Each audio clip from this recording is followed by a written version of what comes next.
प्यारे दोस्तों, आपका स्वागत है the world of network marketing. दोस्तों, आज पहले की बात ही आज भी लाए हैं एक बेमिसाल और एक ज़बरदस्त कहानी जो आज आपको कुछ नया, आपके जीवन में कुछ नया और कुछ बेमिसाल चीज़ें और कुछ सीख सिखा कर जाएगी। दोस्तों, आज मैं कहानी सुनाने वाला हूँ दो ऐसे अपराधियों की जो कोई अपराध करते हैं और उसके बाद में उस अपराधियों को एक कैद खाने में ले जाया जाता है। जाने के बाद में राजा को पता चलता है कि दो कैदी अभी अभी पकड़े गए हैं। ये बात सुनकर राजा तुरंत उन कैदियों के पास चला आता है। आने के बाद में राजा उनको ये बताता है, उनको ये कहता है कि तुम्हें एक पेंटिंग बनानी है, एक चित्र बनाना है।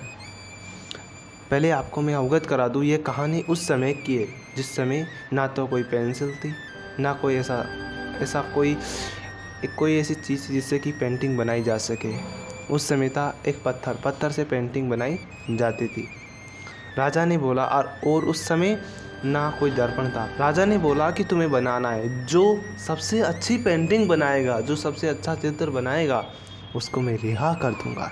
ऐसा कहकर राजा वहाँ से लौट पड़ता है और दोनों अपराधी वो काम करना शुरू कर देते हैं।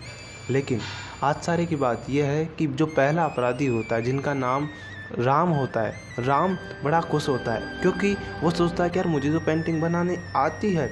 लेकिन जो श्याम होता है, जो दूसरा अपराधी होता है, वो बड़ा ही निराश और हताश हो जाता है और सोचता है कि मुझे पेंटिंग तो बनानी ही नहीं आती, मैं कैसे बना पाऊँगा एक पेंटिंग। तो ये सोचकर लग जाता है और बनाने शुरू हो जाते हैं दोनों के दोनों।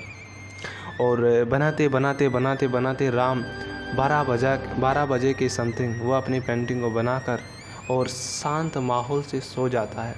लेकिन बात करूँ मैं शाम की, शाम बनाता है, सोचता है ख़राब है, फिर उसको उसी पत्थर से मिटाने की कोशिश करता है, फिर बनाता है, फिर मिटाने की कोशिश करता है, बनाता है, मिटाता है।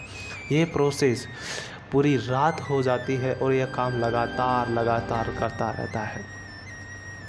सुबह का सूरज निकलता है, अपनी चिड़िया मधुर स्वर में गुनगुनाती है और उस मधुर स्वर को गुनगुनाते हुए जो राजा है वो उनकी आवाज़ सुनकर उठ जाता है। उसके बाद में सोचता है कि आज हमें अपराधियों के पास भी जाना है। ऐसा सोचकर चल पड़ता है अपराधियों के पास। चलते दोनों को राजा के पैर की आवाज़ सुनाई देती है।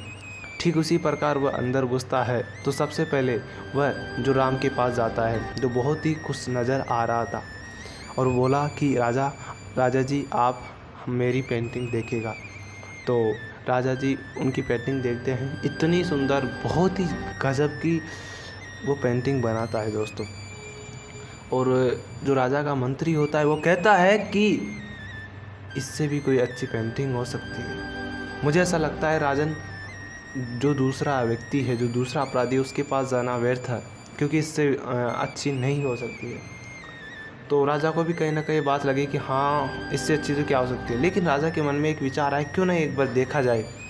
तो जो श्याम होता है वह पसीने से और घबराया हुआ होता है और वह पूरी तरह घबराहट में भरा होता है। लेकिन राजा उनके पास जाते हैं, देखते हैं उनको, और जब उनकी जो श्याम की पेंटिंग होती है दोस्तों, जब शाम की पेंटिंग होती है, उसके सामने राजा खड़ा होता है ना, तो कुछ ऐसा होता है जो बेमिसाल कर देने वाला है, जो राजा को आश्चर्यचकित कर दिया, वो चीज़ जिसकी पेंटिंग में थी।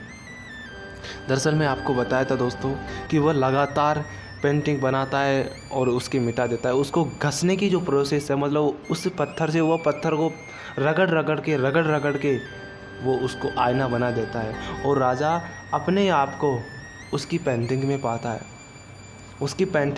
है। लेकिन दोस्तों उसके बाद में खुश होकर शाम को रिहा कर देता है। दोस्तों, इस कहानी से हमें ये सीख मिलती है कि अपने ऊपर विश्वास रखना चाहिए, अपने ऊपर वो स्ट्रॉन्ग विश्वास रखना चाहिए, क्योंकि अपने अंदर बहुत सारे ऐसे पोटेंशियल है जिसको हम नहीं समझ पाते हैं और हम उस पर विश्वास नहीं करते। अब ये डाउट करते कि यार हम नहीं कर सकते। आज हर युवा की ये प्रॉब्लम है। लेकिन दोस्तों, हम वो कर सकते हैं जो दुनिया को अभी तक पता ही नहीं है। इसलिए अपने पोटेंशियल, अपने स्किल या अपने उस टैलेंट पे काम कीजिएगा जो आपका बेस्ट है, जो आपको करने में मज़ा आता है। तो मिलते हैं एक अगली कहानी में इसी प्रकार से। तो खुश रहिएगा दोस्तों और खुशियाँ बांटते रहिएगा। जय हिंद, जय भारत।